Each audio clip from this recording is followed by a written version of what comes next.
I live where there's no TV, there's no radio, there's no clocks, there's no electric lights. The girls carry water. They don't wear makeup. They have their babies by themselves. They go in the shack and squat down and have their babies. I live on the ground. I live on the earth. I lived in Hollywood, and I had all that. The Rolls Royce and the Ferrari and the pad in Beverly Hills. I had the surfboard and the Beach Boys and the Beasties and the Neil Diamond and the Rob Scott and the Jimmy Swiffin and Elvis Presley's, Wesley Bestleys and all them guys. The Dina Martins and the Nancy Sinatras and the Gaffer Safran. Will you do it to me? I hear you do it good, honey, and all that kind of. Will you come up to my house later? So I went through all that, and I seen that was a bigger prison than the one I just got out of, and I really didn't care to go back to prison. See, prison doesn't begin and end at the gate. Prison is in your mind. It's locked in one world that's dead and dying, or it's open to a world that's free and alive. Drugs, LSD, I don't consider a drug. I don't consider peyote a drug. Those are more or less religiously significant awareness, mind-expanding apparatuses that come from the intelligence of the universe. The reason that the girls liked me was, hey now, I'm all around you, hey now, up on your heart I can sing through you. And I play and I sing and they say, hey man, you got soul in that music. And I said, yeah, I play a little bit, you know. I like music. And they said, man, you're really somebody. I said, oh, I am? Oh, I just got out of jail. I don't know what somebody is. They like my music. They say, man, we want to get you over. I said, get me over for what? They said, we take you down here to Beverly Hills and we want to get you in because you're a star. I said, I'm a what? They said, you're a star. So they took me to the Beach Boys, and I went and I got on the surfboard and I rode around and I looked and I said, gee, Huila Chingazos, this is more trouble than what I just got out of. You got look at yourself. You got to wear that, whether you like it or not. You got to do things. You got to get up and go through all kinds of changes, whether you want to or not, doesn't matter. Your whole life is put in your paycheck. You couldn't pay me all the money in the world to do something I don't want to do. If I'm shoveling the barn and you want me to go just get a rumflop, I say, no, I'm doing something right here. I'm helping this blind man. I feel better in doing what I want to do. I did not break the law. Jesus Christ told you that 2,000 years ago. You don't understand me. That's your trouble. Not my fault because you don't understand me. I don't understand you either. But I don't spend my whole life trying to put the blame over on you because my cigarette didn't light or because something didn't work right. What do you want to call me a murderer for? I've never killed anyone.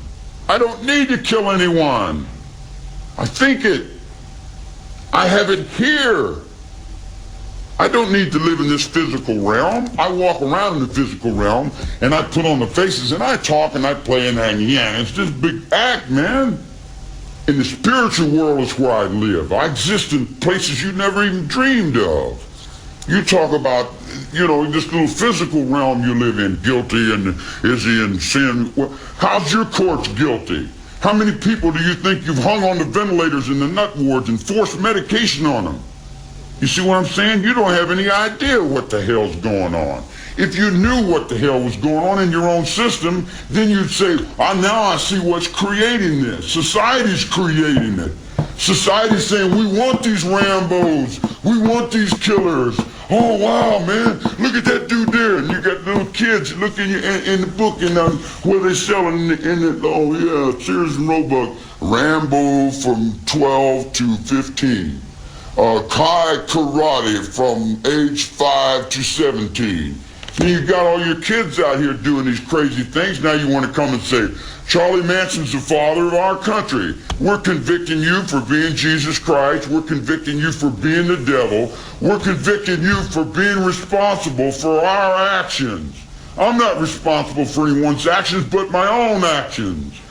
In my whole life I've burglarized the grocery store, stole some nickels and dimes, busted open its stamp machine, stole a few automobiles, and cashed a couple checks. I'm a petty car thief. I've been with prostitutes and bums and winos and all my life. The street is my world. I don't pretend to go uptown and be anything fancy. I can, but I find more real in the world that I'm in than I do the tinsel. And the real world is the one I have to deal with every day, you know. Believe me, if I started murdering people, there'd be none of you left.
If I started murdering people, there'd be none of you left.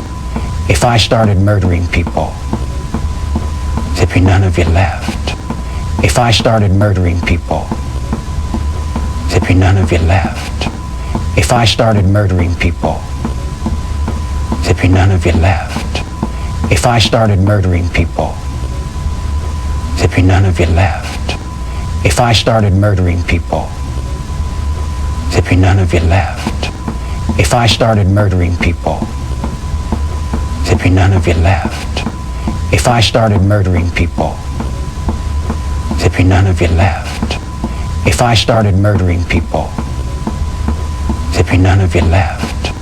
If I started murdering people, there'd be none of you left. If I started murdering people, there'd be none of you left. If I started murdering people, there'd be none of you left. If I started murdering people, there'd be none of you left. If I started murdering people, there'd be none of you left. If I started murdering people, there'd be none of you left. If I started murdering people, there'd be none of you left. If I started murdering people, there'd be none of you left. If I started murdering people,